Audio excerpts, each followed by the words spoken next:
According to a poll, Bolivia's movement towards socialism presidential candidate Luis Arce is set to secure 41.9% of the vote in the upcoming elections in September. In Mexico, the Special Investigative Commission for the Ayotzinapa case reported the discovery of the remains of one of the 43 disappeared student teachers.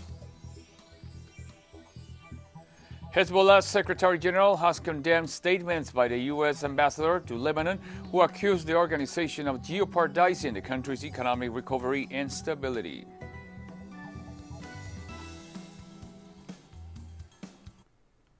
From the headquarters of Telesur English in Havana, Cuba, this is From the South. I'm Ernesto Dominguez.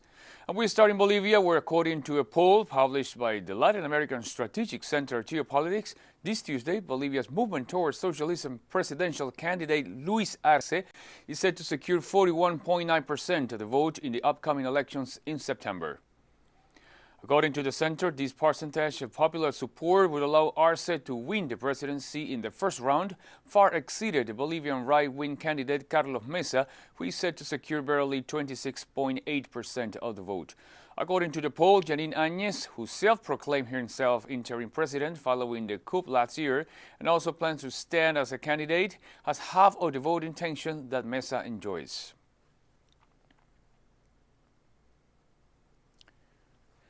This Tuesday, Venezuelan President Nicolás Maduro participated in the graduation ceremony of officers of the National Bolivarian Armed Forces. During the military act, the Venezuelan president stressed the importance of safeguarding national peace and stability, while he confirmed the defense minister and the strategic and operational commander of the Bolivarian Armed Forces in their posts. President Maduro also presented new commanders for the Army and the Air Force.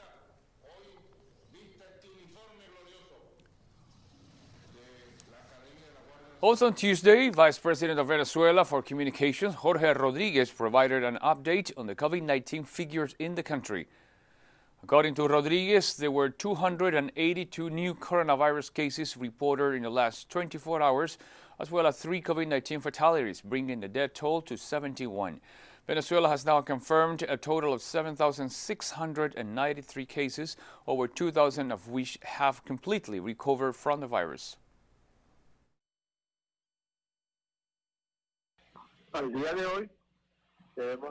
Today we must report 239 new coronavirus cases of local transmission and 43 imported cases, for a total number of 282. We stay in Venezuela, where the National Electoral Council has deployed machines for the special voter registration process in the lead-up to the parliamentary elections on December 8th. The registration process will be held from July 13th through July 26th, and all registered and new voters are called to participate. The process forms part of the norms of the electoral schedule as announced by the new Electoral Council authorities. The Civil and Electoral Registry Commission will activate a total of 551 registration points across the 24 states of the country, while respecting measures to avoid the spread of the COVID-19 virus.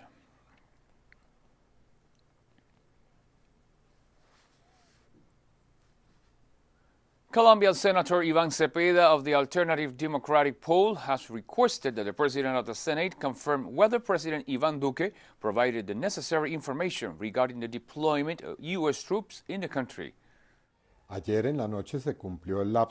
Yesterday night was the President's deadline to send a report to the Congress of the Republic, specifically to the Senate, about the presence of U.S. troops in our territory. That's why this morning I have requested that the President of the Senate, Dr. Lidio Garcia, immediately call a Senate session to examine this report and for the Senate to pronounce its position regarding this hostile presence in Colombia. I hope that the Senate of the Republic will comply with its duty to safeguard the sovereignty of the nation. This Tuesday, Panamanian authorities warned that the migrants are banned for organizing new repatriation caravans and threatened to penalize those who break the rules. Authorities warned foreign migrants who are contacted by people offering them the possibility of leaving the country that such caravans have no legal validity and that they risk losing their money requested by the alleged organizers. It was reiterated that there is a restriction of movement in place to control and mitigate the spread of the COVID-19 virus. The government announced that any violation could result in deportation, for which the offenders would have to wait in a shelter until borders are reopened.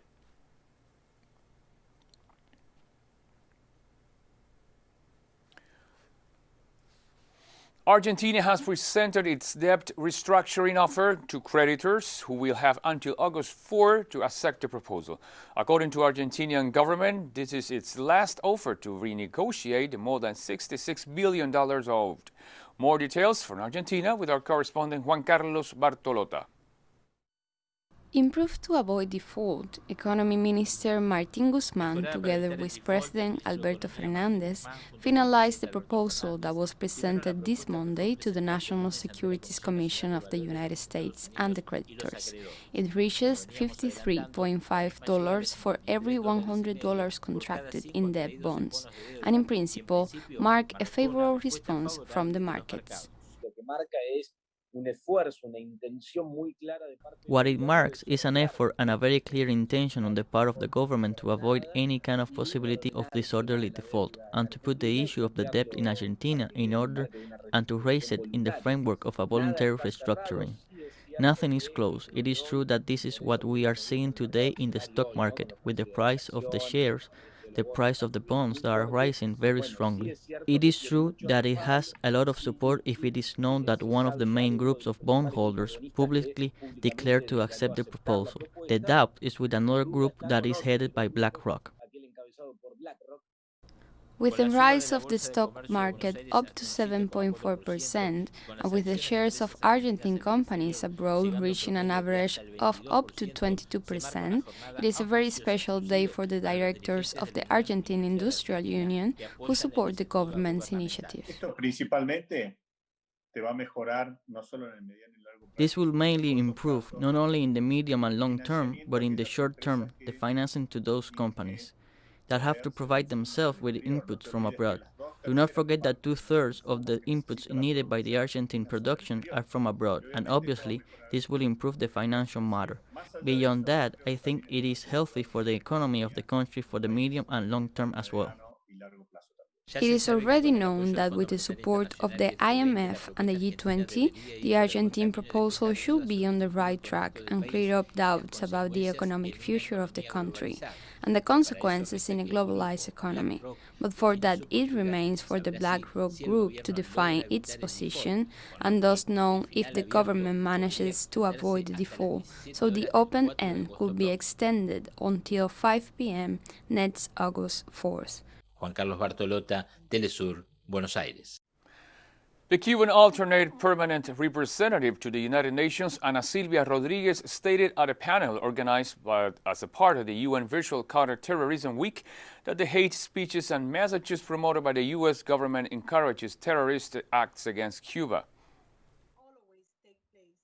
Last April, the Cuban embassy in the United States was attacked with a semi-automatic assault rifle.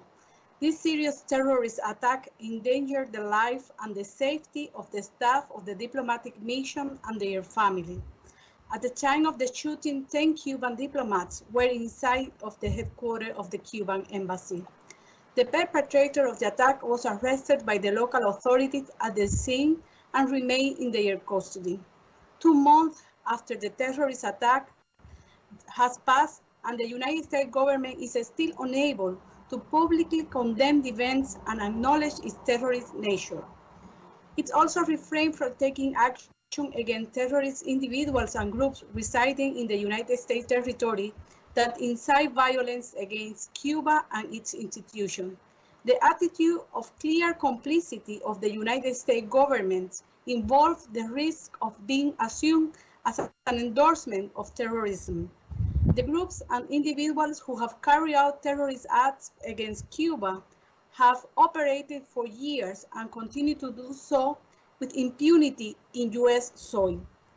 The law enforcement agencies of the United States government are fully aware of this. And we're taking a very short break now, so don't go away. The Executive Commission for the Ayotzinapa case reported the discovery of the remains of one of the 43 disappeared student teachers following the resumption of searches last November. El 19 de junio On June 19, 2020, the University of Innsbruck informed my unit and the Argentine team that after carrying out the analysis concerning the bone fragments sent, one of them corresponded to the student Cristian Alonso Rodriguez Telumbre, one of the young student teachers who disappeared the night of September 26 and 27, 2014. To confirm the results from Innsbruck, the fragments were also analyzed by the Argentine Forensic Anthropology team that finished its review on July 4th, coinciding that one of the bone fragments sent to the Innsbruck lab belongs to the student teacher Cristian Alonso Rodriguez Telumbre. And the Special Commission for the Ayotzinapa case highlighted that once the remains were confirmed to belong to one of the missing students or teachers, the prosecutor's office informed his family members. En consecuencia, el 5 de julio, Therefore, on July 5, 2020, I traveled to Tixla City, Guerrero, to personally inform the family about the identification and explain how the discovery was made, that I would answer all their questions and doubts. Some minutes ago, I attended the meeting of the Presidential Committee to announce the families and members of the Commission all these details. I want to emphasize that we have been extremely careful in the way we report this information, in order not to re-victimize the families, because they can be very sensitive when receiving this kind of news.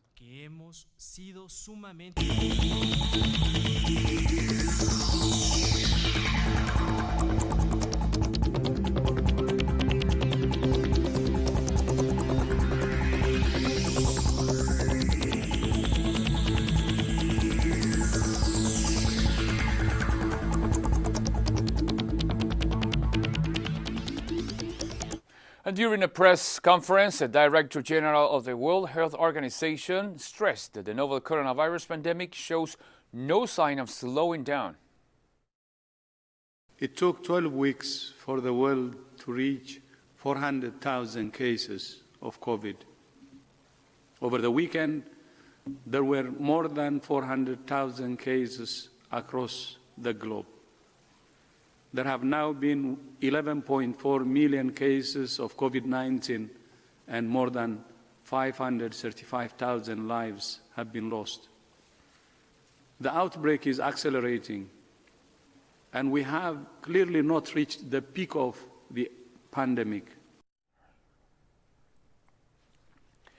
Italian authorities banned incoming flights from Bangladesh on Tuesday after new COVID-19 cases were reported among members of the Bangladeshi community who have returned to the country. Italian Health Minister Roberto Speranza noted that more positive cases were recorded on the latest flight that arrived in Rome on Monday.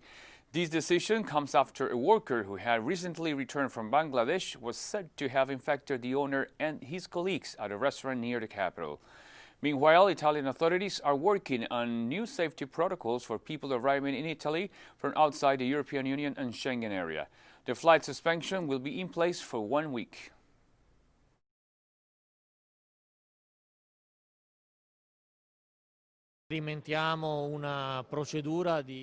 We are experimenting a screening procedure for passengers arriving from Dhaka, the capital of Bangladesh, on a Burmese airline flight. The experiment was requested by the Lazio Regional Department of Health, and it consists of carrying out health screening to verify people coming from Bangladesh who are carrying the coronavirus.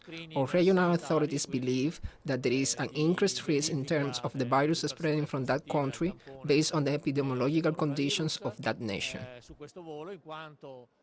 Two passenger trains collide head-on in Western Czech Republic on Tuesday, causing the death of 2 people and injuring at least 20 others. The Czech Rail Safety Inspectorate noted that the collision occurred at 3 p.m. local time near the German border. Spokesman for the Regional Rescue Service, Radek Hess, explained that German rescuers were helping at the site of the accident. Meanwhile, Czech authorities have launched an investigation into the incident.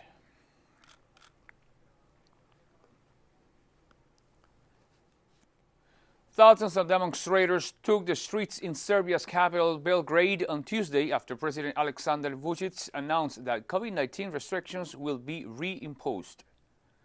Serbian health authorities have reported 299 new COVID-19 cases in the last 24 hours and 13 fatalities, which is the highest single-day death toll since the outbreak of the pandemic in the country. Protesters threw flares and launched fireworks outside Serbia's National Assembly.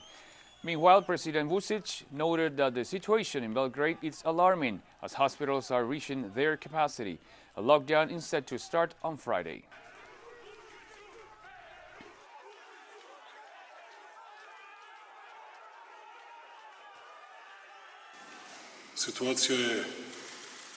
The situation in Belgrade is alarming and serious in 4 more cities in Serbia, but Belgrade is really in a critical situation.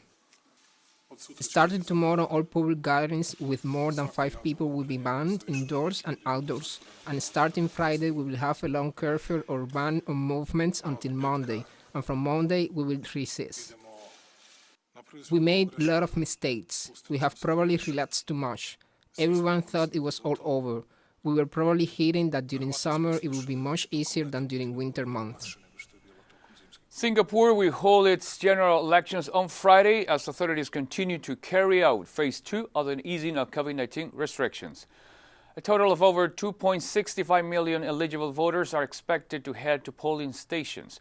Singapore's President Halimah Yacob had previously dissolved parliament on June 23rd and scheduled the general elections for July 10th. Health authorities have reported over 45,000 COVID-19 cases and a death toll of 26. Meanwhile, preventative measures have been enforced during the electoral campaign, among them a ban on holding rallies.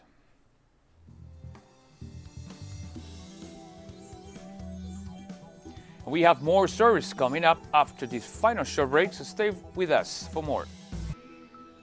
Welcome back to From the South. Hezbollah Secretary General Hassan Nasrallah condemned statements by the U.S. Ambassador to Lebanon, Dorothy Chia, who accused the organization of jeopardizing Lebanon's economic recovery and stability.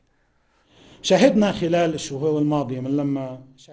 the new U.S. ambassador arrived to Lebanon, who we welcome along with all the ambassadors, she has dealt with Lebanon as though she is a military ruler or a high commissioner, or as if she has authority and everyone in Lebanon should fear her and ask for her consent.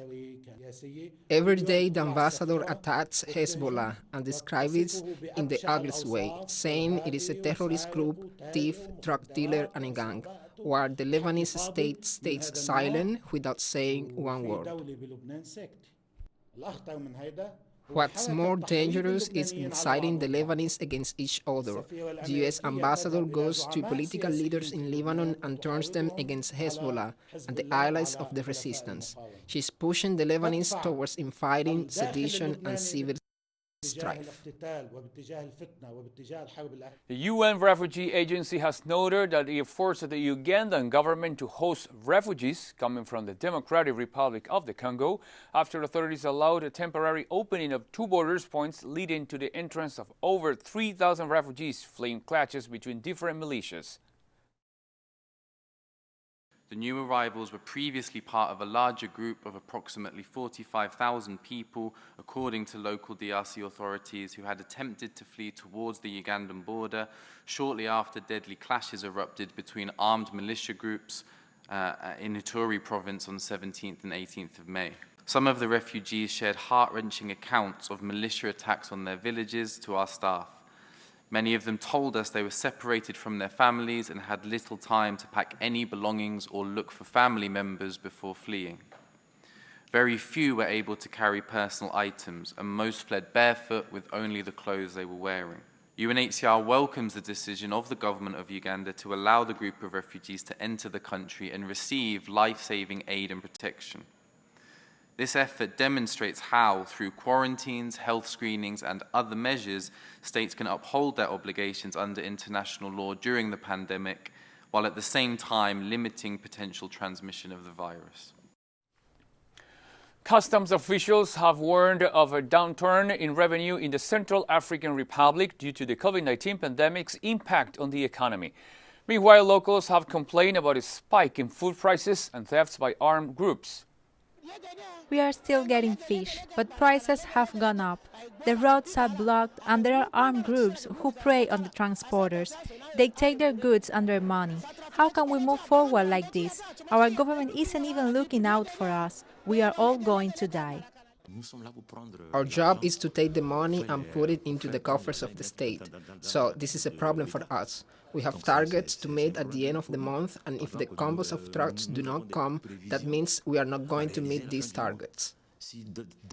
Right now, it is taking the vehicles drivers weeks to get their COVID-19 test results at Garubulei, border crossing point with Cameroon, before they can come to Bangui. That's resulting in food crisis, it's costing our truckers, and it's hard for them to earn the money back once they get to Bangui. All this is going to add to the losses that we have seen in respect to the customs space occupied by the rebel groups. A demonstration was seen in Kenya's capital, Nairobi, on Tuesday to demand an end to police brutality. About 100 demonstrators took the streets to also demand an end to insecurity and denounce the lack of water and other necessities.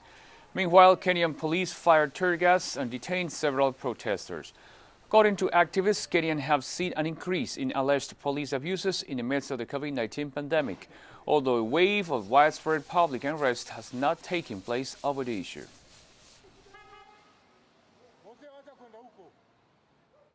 We're not going to stand for police brutality anymore as a community, as Kenyans or as people who have chosen to make Kenya our home. We're not going to stand for that anymore, and we're going to keep standing up and peacefully protesting until that message gets through. We are not harmed, and we wanted just to take our petition very peacefully. And if you can see, they are very harmed. They have arrested some of us, and they have injured some of us. Even in that vehicle, there is one of us who has been arrested. On Tuesday, Dubai closed its only field hospital set up at a convention center to treat COVID-19 cases after the last patient, a Japanese national, walked out in good health. Doctors and nurses still wearing protective gear line up clapping for Hiroaki Fujita as he left the Dubai World Trade Center, which was transformed into a 3,000-bed field hospital in April, in order to treat COVID-19 patients. The number of cases in the United Arab Emirates has dropped sharply from a peak of 900 a day in May. The Gulf state has so far reported over 50,000 cases and about 300 deaths.